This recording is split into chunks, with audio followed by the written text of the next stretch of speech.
voy a comenzar por este último tema que mencionaba para conocer tu punto de vista con relación a este nuevo episodio que envuelve el tema de los reos deportados de Venezuela desde Estados Unidos hacia nuestro país y ahora con este nuevo, digamos, cruce de intenciones que, como lo decía el presidente de la República, de presentarle al gobierno venezolano, ¿verdad?, un acuerdo humanitario que permita de alguna manera una reciprocidad de intercambio de reos, en este caso detenidos en el SECOT provenientes de Estados Unidos por reos políticos en Venezuela. ¿Cuál es tu lectura para entrar un poco en detalle? Pues, en principio, aclarar que legalmente nosotros no somos... digamos, no tenemos la titularidad de decisión sobre estas personas, sin embargo, pues obviamente es realizado con la venia de Estados Unidos, aunque no es que esté dicho, pero se sobreentiende, y creo que es una movida muy astuta por parte del presidente de la República, porque lo que se generó con esto realmente es una gran exposición del doble rasero del presidente, entre comillas, de Venezuela, ¿verdad? Porque el señor había dicho en muchas ocasiones que iba a hacer hasta lo imposible porque regresaran a su patria todos los venezolanos que estaban aquí en el SECOT, traídos desde Estados Unidos. Entonces, hasta lo imposible, hasta que le dijeran algo que tenía que ver con su régimen dictatorial. Porque él habla de derechos humanos, él habla de garantías del debido proceso, él habla de torturas en las cárceles, es decir, se está autodescribiendo y en realidad lo que hace el presidente Bukele es únicamente exponerlo porque era evidente que es un discurso. Pero tú dices que no hay, no sé si te entendí así, que no tenemos jurisdicción sobre ellos acá. Nosotros no tenemos jurisdicción. Pero entonces, ¿cuál es el fundamento legal para tener aquí a los reos? No conocemos el documento. Okay. Lamentablemente siempre hemos hablado que todo recae en el documento que se tenga que haber firmado entre Estados Unidos y El Salvador, en el cual están contenidos los términos bajo los cuales se están trayendo a estas personas, si el carácter o la calidad que estas personas tienen, porque no todos son Tren de Aragua, evidentemente ya se reconoció por parte de la administración de Biden, y también ahí está también el caso de este señor Kilman, ¿verdad?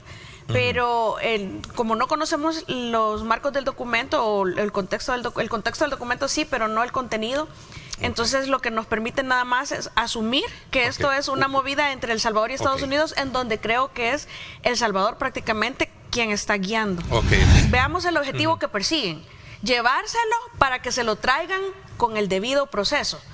Entonces lo que quieren es gastar muchísimo dinero porque al final va a terminar siendo extraditado a El Salvador, deportado, ¿verdad? Entonces si va a ser deportado de todas maneras, lo que quieren es gastar más dinero de los estadounidenses para de todas maneras traerlo. Y es un terrorista, están abanderando a un terrorista cuando mejor hubieran abanderado cualquier otro de los casos, pero no un terrorista que está demostrado que es un terrorista. ¿Qué tipo de producción? Partimos del supuesto que todo está en regla, ¿verdad? Que hay un documento que ampara. Mi equipo de producción editorial me decía en un escrito, mira Ernesto, está el artículo 27, inciso 3 de la Constitución, dándole seguimiento al tema sobre el rol del Estado frente a organizar los centros penitenciarios. Estos están, me decían, con el objeto de corregir a los delincuentes, educarlos y formarles hábitos de trabajo, procurando su readaptación y la prevención de los delitos. Si esto es así, entonces esto no encaja. Lo que sucede es que volvemos, el concepto en principio es que nosotros no estamos administrando justicia sobre estas personas. Entonces la resocialización, la pena, el juez de vigilancia penitenciaria vigila que se cumpla la pena que se impuso en un juicio con arreglo a las leyes salvadoreñas. Entonces la pena tiene una doble función. Una de las funciones es la resocialización de la persona que ha sido condenada para reincorporarse a la sociedad, y la otra es una función de prevención general. Eso quiere decir que, mire, usted no haga esto que hizo él porque vea lo que le pasó, mire a cuántos años de cárcel fue condenado. Entonces trabaja como prevención personal de la persona, como un castigo y también como una prevención para toda la gente que no cometa los mismos hechos, ¿verdad? Esa es la idea. Entonces, ¿cómo vamos nosotros a atribuirle esa función a personas que no están condenadas, es decir, estas personas no estamos tratando de resocializarlas para reincorporarlas al Estado salvadoreño porque no han sido condenadas acá, no son nuestros reos. Y a los otros, ¿cómo, es decir, cuál es el ejemplo? Aquí lo que en la parte preventiva la está utilizando Estados Unidos y lo podemos ver en las manifestaciones que hace la secretaria de Seguridad cuando dice no ven y se pone atrás está atrás del CECOT y también lo fue a hacer miren, no vengan a Estados Unidos porque esto es lo que les espera. No vengan a Estados Unidos porque si ustedes vienen y cometen crímenes los vamos a tratar así. Entonces, ese es como lamentablemente se está utilizando hacia personas que tienen un estatus irregular y que no son criminales, pero es como para hacer un símil, la idea que pretende Estados Unidos es prevenir que más gente se siga yendo sin documentos hacia Estados Unidos, atravesando todas las barreras legales que hay de una forma ilegal. Entonces, esa es como ellos lo que hacen es, con este ejemplo de esta persona, tratar de prevenir que las demás traten de llegar. Entonces, haciendo el símil que no es lo más sano porque estas personas no son criminales, pero eso es lo que busca la pena. Entonces, nosotros no vamos a buscar resocializar a reos que no están bajo nuestra administración de justicia. Eso no existe. En el caso de Kilmar Ábrego, como no conocemos todo el estatus en El Salvador, pero yo presumiría que por ser un terrorista comprobado y que además hasta tiene los tatuajes en la mano, ya debería de estar teniendo un proceso por pertenencia a organizaciones ilícitas aquí en El Salvador, que ya sabemos que la mínima pena es de 20 años, porque él es un miembro, está en el territorio de El Salvador y es un salvadoreño. Entonces, completamente, allí sí entra bajo la Administración de Justicia de El Salvador y ya entra ante la Administración de Justicia de un juez salvadoreño que podría ser... y ahí no es juez de vigilancia penitenciaria, sino que es todo el proceso que sigue común. Ok, recurriendo al deber ser, si él es pandillero y estando acá en el territorio, va a tener que estar guardado, entonces 20 años.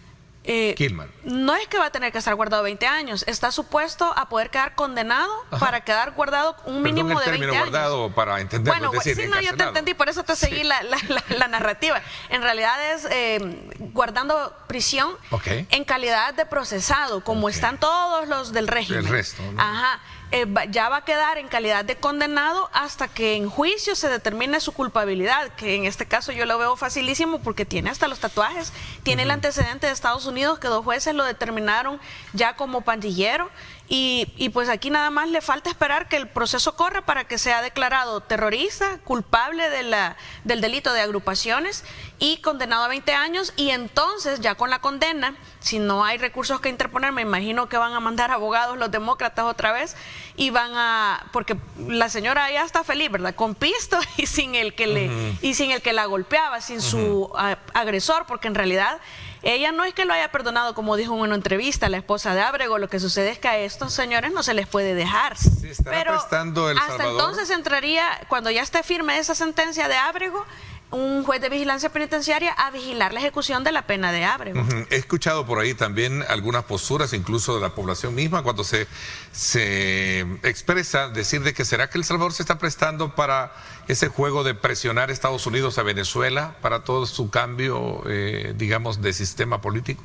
Yo creo que no es tanto como que se esté prestando, sino que yo lo veo como una actuación conjunta en beneficio humanitario de los reos políticos en Venezuela. Y lo hemos tenido, reos políticos en Venezuela, pero y en el caso también que voy a extraer este otro tema, sobre los beneficios que podemos tener nosotros, no solo lo económico, sino también de nuestros compatriotas en Estados Unidos. Pues eso esperaríamos. Yo creo que cuando el presidente Darán, dicen a ver, sí, yo sé que me vas a entender muy bien, porque Darán, es la primera vez que nosotros somos, digamos, estamos en la mira de todo el mundo, somos reconocidos, aunque sabemos que Estados Unidos no tiene amigos, somos reconocidos como amigos de Estados Unidos, como aliados de Estados Unidos, y creo que tampoco era correcto llegar y en la primera sentada que hacemos, como decimos en El Salvador, y mira, yo quiero esto, que por supuesto que se van sentando las bases, tú vas trabajando o allanando el camino para pedir, pero no puedes llegar solo a pedir hay que primero cultivar, ¿verdad? O hay que sembrar para ir a cosechar. Y sí creo que se va a obtener más para El Salvador, solo que no ya. Y ojalá sea para bien de, como decimos, de muchos salvadoreños y un saludo muy especial para todos especialmente ellos. Para los tepecinos. Bueno, Sí, todos los que tienen un estatus regular. Salvadoreños, nuestros hermanos que nos ven por el mundo y especialmente en los Estados Unidos. Y el tema de los aranceles, ¿verdad? Y el tema de los aranceles, que también es un impacto muy significativo dentro de lo que es la estructura económica nuestra para darle sostenibilidad a muchos empleos como tal. Peso político de los congresistas que han venido, los más recientes. ¿El pandillero o cuál? Bueno, el peso de bueno, en el caso muy hay uno que presuntamente perteneció o era muy relacionado con las gangas en Estados Unidos, que son nuestros pandilleros. Entonces, no, yo creo que no hay ningún peso, que todo... Digo, porque no se les ha permitido...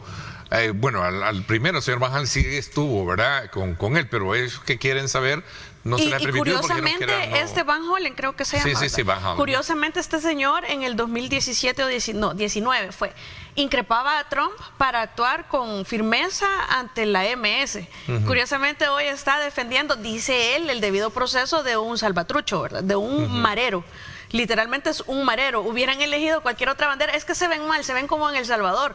Se ven atacando, se ven defendiendo a pandilleros comprobados por el odio al presidente Bukele. En Estados Unidos los demócratas están haciendo exactamente lo mismo por ganar protagonismo ante la administración Trump, porque obviamente quieren regresar al poder. Es un poco definir y entender un poco la cultura, que a lo mejor muchos divagamos en algunos aspectos conceptuales al respecto. Declaración de renta y el periodo mismo abril, que es el que le corresponde para hacer esta declaración. Así es, Ernesto, estamos a 7 días ya para que finalice el periodo para poder presentar la declaración de impuestos sobre la renta. Es un proceso en el cual la población salvadoreña tiene la oportunidad legal de poder cumplir con esta obligación, pero también la oportunidad de podernos sumar a todos esos proyectos emblemáticos que el gobierno del señor presidente Nayib Bukele realiza, y todos somos testigos de esas ejecuciones.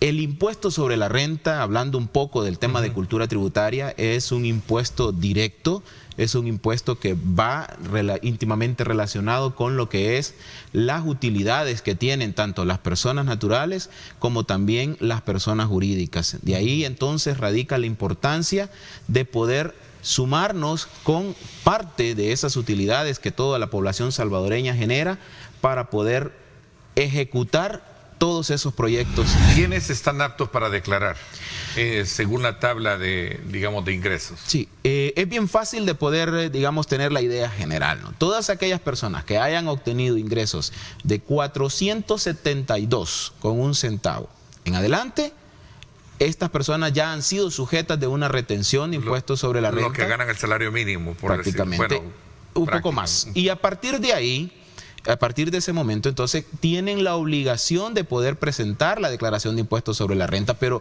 nosotros como ministerio y en aras de ser asesores tributarios, nosotros estamos enfocándonos en la importancia de presentar su declaración aunque no esté obligado. ¿Por qué? Porque la declaración de impuestos sobre la renta, por constituir un instrumento de declaración jurada, es el instrumento que certifica de a dónde yo obtuve mis ingresos. Y si yo quiero ir a obtener un financiamiento a cualquier institución que se dedica a este rubro, entonces me van a pedir mi declaración de impuestos sobre la renta para poder conocer, 1, cuáles son mis ingresos y 2, de a dónde los obtuve. Entonces es importante poder cumplir con esto. De esa manera usted está diciendo, primero, cumpliendo con la responsabilidad, ¿verdad?, de poder fortalecer la base fiscal con la cual se retribuyen, que debería ser con los servicios que se prestan a través de infraestructura y servicios el Estado, ¿no? Así es. 1. 2, está diciendo realmente mi dinero es ganado honradamente, ¿no? Así es. Y vamos a hablar del tema de elevación. Muchos se preguntan, porque voy a tratar la manera de ser práctico, sé que muchos se estarán preguntando o diciendo, bueno, voy a ver si este año me van a regresar a mí. Cuénteme un poquito, ¿a quiénes se les regresa, se les retribuye y quiénes al final terminan pagando? Okay. En aras de la justicia tributaria se crea lo que es el decreto ejecutivo número 95, que es el que contiene el desglose de las tablas de retención de impuestos sobre la renta. Y en ese sentido, Ernesto, destacamos nosotros de que a todos los que somos empleados permanentes de cualquier empresa, sea pública o privada, se nos retiene exactamente lo que teníamos que pagar. ¿Cómo logramos eso? A través de un proceso que llamamos recálculo, que se realiza en el mes de junio y en el mes de diciembre, que es justamente donde se realiza ese ajuste que me permite poder pagar el impuesto sobre la renta que realmente yo tenía que pagar, en aras, por supuesto, de lo que es el ingreso que he obtenido de manera anual. Ahora bien, existe otra modalidad que es por vía prestación de servicio, y estoy poniendo los ejemplos más prácticos, porque hay una serie de retenciones, pues, pero esa modalidad de la prestación de servicios en la cual me retienen el 10% es una modalidad en la cual, por supuesto, si yo presento mi declaración de impuestos sobre la renta, me hace acreedor a una devolución de ese impuesto que me han retenido. Entonces, estas son las personas a quienes el Ministerio de Hacienda, durante todo lo que es, una vez que finaliza el periodo obligatorio para presentar la declaración, en este caso el 30 de abril, a partir de ese momento comienza el análisis electrónico para poder cotejar si la declaración, primero, está bien presentada, llámese que los ingresos que yo haya declarado en mi declaración de impuestos sobre la renta sean los mismos ingresos que están en el informe de retenciones que informó el agente de retención, y es a partir de ese momento entonces que comienza el periodo de devoluciones. Aquí se trata de ver una faceta de responsabilidad, de educación fiscal, pero también a veces de irresponsabilidades. Yo le decía, en el caso muy específico, hay estadísticas que muestran el esfuerzo por combatir la evasión, la elusión y otros aspectos que tienen que ver con el contrabando, que son factores que han golpeado y permeado fuertemente toda la parte fiscal a lo largo de la historia, ¿no? Sí, en efecto, creo que este tema que tú estás introduciendo, Ernesto, quizás no deberíamos de verlo a la luz de lo que es la multa que ya está contemplada dentro de lo que es el Código Tributario, porque digamos es una multa pensada, ¿no?, en un principio universal de proporcionalidad, en un principio de igualdad. Entonces no es lo mismo ponerle una multa a alguien que tenía que pagar $100 a alguien que tenía que pagar $100,000. Yo quiero enfocarme en este punto principalmente en la presunción del delito penal, que pueda desvirtuarse a razón de una presentación de una declaración con datos falsos, ingresos omisos e incluso la no presentación de la declaración. Ya nuestro Código Penal establece que, en aras de apoyar lo que es el marco tributario, establece que este tipo de flagelos pudieran considerarse en una presunta, por la redundancia, presunción, ¿no?, de un delito penal. Y esto es lo que se presenta a Fiscalía General de la República, y por ende, pues, por ser el ente constitucional encargada de la defensa de los intereses del Estado, es el ente entonces que se encarga de poder presentar y darle seguimiento ante sede judicial a este tipo de casos. Entonces, yo considero de que por no presentar la declaración de impuestos sobre la renta o por omitir la presentación de ingresos es un tema que no vale la pena verse en un problema como tal. Es un problema tal, mayor, ¿no? Ese ya es un presunto delito de evasión fiscal, y recordemos que eso es penado por nuestra legislación. La evasión. Así es. Vámonos ahora a ver el tema sobre la elusión. ¿Es válida el concepto o cómo encaja el tema de la elusión? Jurídicamente el concepto para marcar la diferencia, ¿no? Correcto, el concepto se enmarca, y digamos, esto ha evolucionado. El concepto de elusión es un concepto doctrinal que ha perdurado, ¿no?, desde las creaciones de los distintos marcos tributarios, pero esto ha evolucionado y ahora le podemos decir nosotros que le conocemos como ingeniería fiscal abusiva. Es decir, las estrategias que se están estructurando para poder conllevar a encontrar esos vacíos que tiene la ley, digamos vacíos entre comillas, porque muchas veces son vacíos creados, entonces para poder evadir el tema de los tributos. En ese sentido, entonces, esa ingeniería fiscal, ¿no?, abusiva que se está utilizando, esa es la que nosotros también estamos contraatacando, a tal grado de que para este año, como Ministerio de Hacienda, estamos poniendo a disposición de toda la población salvadoreña, de todo el sector empresarial, un proceso novedoso en el cual cuando usted ingresa para presentar su declaración de impuestos sobre la renta, ahora el Ministerio de Hacienda le está diciendo a usted, estos son sus costos, estos son sus gastos de venta, estos son sus gastos financieros o sus gastos de administración. Ahora bien, como este es un proceso que nosotros queremos hacerlo amigable para toda la población, este año pueden modificar los datos, porque alguien me pudiera decir, sí es cierto, yo tengo $100 en gasto administrativo, pero resulta que según mi política empresarial, el 60% tiene que ser para gasto de venta y el 40% para gasto de administración. Fabuloso, lo pueden hacer, lo pueden modificar, pero lo que queremos lanzar es el mensaje que el Ministerio de Hacienda, gracias al uso de las tecnologías y a la innovación, hoy tiene el control de cuáles son sus costos, de cuáles son sus gastos, y por ende nosotros ya le estamos presentando a usted un proforma de una declaración de impuestos sobre la renta, justamente en aras de poder evitar esas ingenierías fiscales abusivas. ¿Podríamos hablar de que en el país hay evasión? Así es. ¿En cuánto? No sé. Nosotros estimamos, según el estudio, nuestra línea de base, ¿no? Como tal, nosotros en un primer momento siempre estimábamos que podía rondar los 2.000 millones de dólares, pero eso se ha atacado frontalmente y nosotros estimamos que ahorita circula un porcentaje de evasión que puede rondar los 400.000 dólares. Okay. Entonces, en ese sentido, es justamente ahí en donde nosotros nos enfocamos con nuestra fuerza fiscalizadora, con nuestros planes de ampliación de la base tributaria, que es uno de los grandes proyectos. La incorporación del sector informal, ¿se ha logrado que alcance ese Estamos trabajando en eso. ¿Una política de enfoque de esa naturaleza? Así es, de manera intencionada y por un proyecto estratégico del señor ministro de Hacienda, el señor Gerson Posada, nosotros estamos trabajando arduamente en procesos de ampliación de la base tributaria para todos aquellos contribuyentes o presuntos contribuyentes que ya cumplían con el estándar o parámetro que da la ley, pero que no lo habían hecho de manera voluntaria. Hoy el Ministerio de Hacienda, gracias a factura electrónica, gracias a los cruces de información entre la Dirección General de Aduanas y la Dirección General de Impuestos Internos, ahora nosotros tenemos identificados quiénes son esas personas que ya deberían de estar inscritas y estamos llegando ya a visitarles.